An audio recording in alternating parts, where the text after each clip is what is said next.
या देवी सर्वभूतेषु मां कूष्मांडा रूपेण संस्थिता। नमस्तस्यै नमस्तस्यै नमस्तस्यै नमो नमः। नवरात्रि के चौथे दिन देवी शक्ति के कूष्मांडा स्वरूप की पूजा की जाती है। भगवान दुर्गा के चौथे स्वरूप का नाम कूष्मांडा है। अपनी मंद हंसी द्वारा ब्रह्मांड को उत्पन्न करने के कारण इन्हें कूष्मांडा देवी के नाम से जाना जाता है। जब सृष्टि का अस्तित्व नहीं था, चारों ओर अंधकार ही अंधकार था, तब इसी देवी ने अपने इस हास्य से ब्रह्मांड की रचना की थी।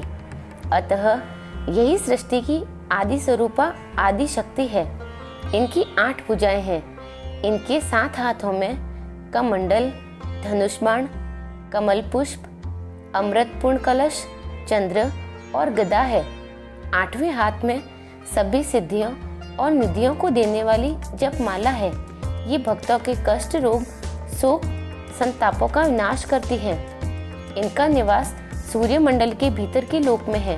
वहाँ निवास कर सकने की क्षमता और शक्ति केवल इन्हीं में है। कानपुर के कूष्मांडा देवी के मंदिर का फूलन देवी के साथ एक अनोखा संबंध है।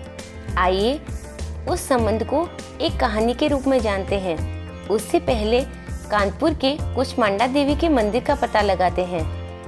कानपुर शहर से करीब 40 किलोमीटर दूर घाटमपुर तहसील में मां कूष्मांडा देवी का 1000 साल पुराना मंदिर है। लेकिन इसकी नींव 1380 में राजा घाटमपुर दर्शन ने रखी थी। इसमें एक चबूतरे में मां की मूर्ति लेटी हुई थी। 1890 में घाटमपुर के कारोबारी चंदीदीन मुर्जी ने मंदिर का निर्माण करवाया था। मंदिर मां दुर्गा की चौथी स्वरूप यानी मां कूष्मांडा देवी का एक लेटी हुई मुद्रा के रूप में मंदिर है। एक पिंड के रूप में लेटी हुई मां कूष्मांडा से लगातार पानी रिसता रहता है और जो भक्त जल ग्रहण कर लेते हैं उसका जटिल से जटिल रोग दूर हो जाता है। हालांकि यह अब तक रहस्य बना हुआ है कि पिंडी से पानी कैसे निकलता है। बहुत सारे वैज्ञानिक आए और कई सालों का शोध भी किया, लेकिन मां के इस चमत्कार की खोज नहीं कर पाए।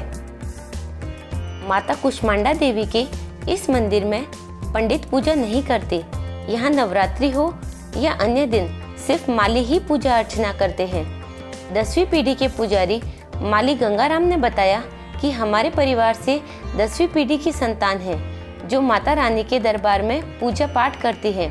सुबह स्नान और ध्यान कर माता रानी के पट खोलना, पूजा पाठ के साथ हवन करना हमारा रोज का काम है।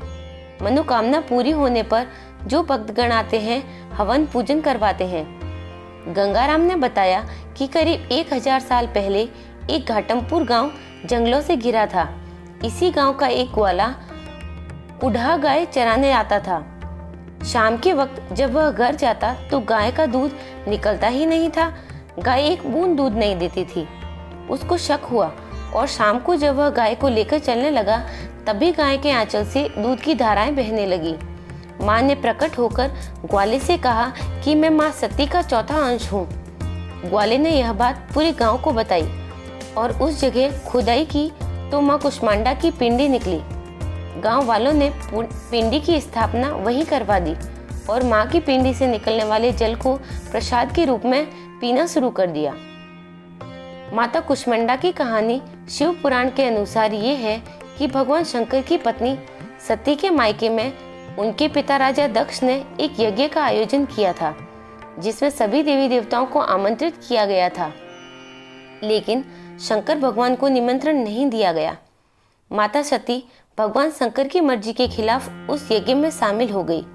माता सती के पिता ने भगवान शंकर को भला बुरा कहा, जिससे क्रोधित होकर माता सती ने यज्ञ में कूदकर अपने प्राणों की आहुति दे दी। माता सती के अलग अलग स्थानों में 9 अंश गिर गए। माना जाता है कि चौथा अंश घाटमपुर में गिरा था। तब से ही यह माता कूष्मांडा का मंदिर बन गया। यदि सूर्यास्त से पहले नहाकर 6 महीने तक पिंडी से निकले जल को पिया जाए तो कैसी भी बीमारी हो उसे 100% ठीक किया जा सकता है।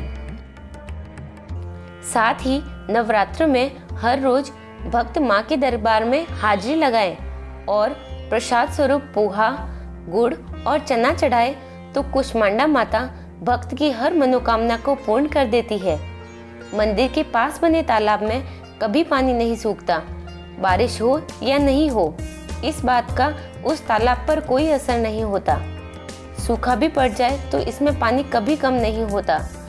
गांव के लोगों का मानना है कि उन्होंने अपनी उम्र में इसका पानी कभी सूखते हुए नहीं देखा। जब फूलन देवी भी माँ के दरबार में नवरात्रों में एक दिन के लिए जरूर आती थी। फूलन देवी ने जब 21 ठाकुरों का कत्ल किया तो वे अकबरपुर के रास्ते कुष्मांडा देवी के मंदिर आई थी। फूलन ने उसी दौरान पूजा पाठ कर आत्मसमर्पण की बात माँ के दरबार में कही थी। आज भी फूलन देवी के माँ के दरबार में बांधे घंटे इसी बात की गवाही देते हैं। वहीं 30 साल तक भीड़ों का शेर रहा ददुआ भी माँ का भक्त था। वह हर नवरात्र को माता रानी के दर्शन के लिए आता था और कन्याओं को भोज कराता था। ऐसे कई लोग हैं जो माँ के दरबार में हाजिरी लगाते थे। कुष्मांडा के शरीर की कांति और प्रभा भी सूर्य के समान ही है। माँ कुष्मांडा की उपासना से भक्तों के समस्त रोग मिट जाते हैं। इनकी भक्ति से आयु, यश, बल और आरोग्य की वृद्धि होती है। माँ कुष्मांडा अत्यल्प सेवा और भक्ति से भी खुश हो जाती हैं। इनका वाहन सिंह है। नवरात्र पूजन के चौथे दिन कुष्मांडा देवी के स्वरूप की ही उपासना की जाती है। इस दिन माँ कुष्मांडा की उपासना से स्वास्थ्य में और आपके यश में बहुत अधिक वृद्धि होती है। धन्यवाद। यदि आपको मेरा वीडियो पसंद आया हो तो कमेंट्स में यस लिखकर जरूर बताएं।